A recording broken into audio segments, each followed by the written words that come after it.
Şimdi burada bizim amacımız her gün saat 21'de 21 dakika kitap okuma. Yani yemek yerken, herhangi bir odamızdayken, dışarıdayken, fark etmez, otobüsteyken, seyahat ederken, saat 21 olduğunda 21 dakika kitap okuma. Tabii bunu hem yurtlarımızda, gençlik merkezlerimizde, milli eğitim pansiyonlarında ve en önemlisi evlerde. Bunları yapacağız. Bunlarla ilgili projemiz süresiz.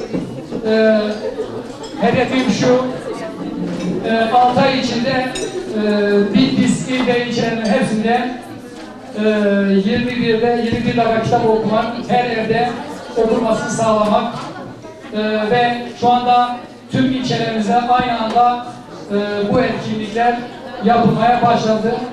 Tekrar hepinize çok teşekkür ediyorum. Sayın Valimizin katkından dolayı da kendisine ayrıca teşekkür ediyorum. Şükranlarımı sunuyorum.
Kültürsüz insanın külü yalandır.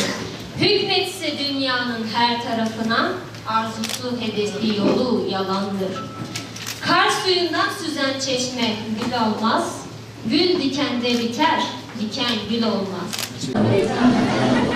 İro 21 projeme meyrol ve 5 milyon kız yüzde kadar da başlatmış kirneyim.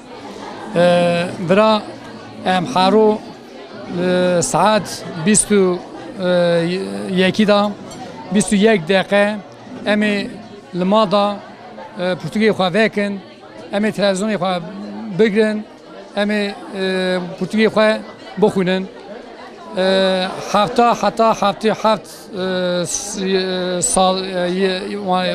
سالا یاشیوان دخوازن herkes mali khoda dev bav zaro behevra Portugi khavekin haro saat nehada 21 dakika bank Portugi khav bukhunin em amacame eva projeme amacay eve eva projeyna ji hem Bitlis vali amcayme destek mezindan me il kültür milli eğitim em jwana jî pir spas dikin em hemû telebî xwe öğrenciyê xwe hem yurt hem gençlik merkezindeki genç liderlerimizde em hem pansiyona herin cem öğrenciya hem em her mala em haro roy bin misafiriye ki em saat nehada 21 dakika em Portugî xwe bixwînin rojtine em dixwazin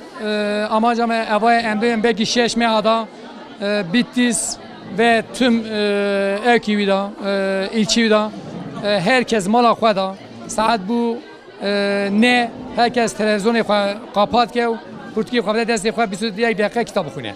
20 dakika kitap okudum. Kitapta güzeldi. Kitapta ne öğrendin? Güzel bir okumaları öğrendim.